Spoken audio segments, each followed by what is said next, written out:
Hi everyone, welcome back to my channel. সেদিনকে ছিল দাদার সকালে আইব্রো ভাত। সকালটা শুরু হয়েছিল ঘুগনি মুড়ি দিয়ে।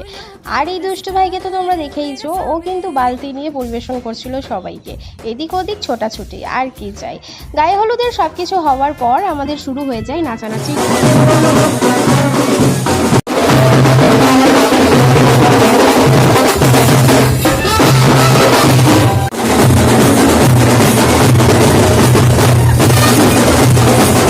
নাচানাচির পর্ব শেষ হয়ে যাওয়ার পর বসে যাই দুপুরে ভাত খেতে। মেনুতে ছিল গরম গরম সাদা ভাত, শাক ভাজা, ঝুরি ভাজা, তারপরে চলে আসে শুক্তো।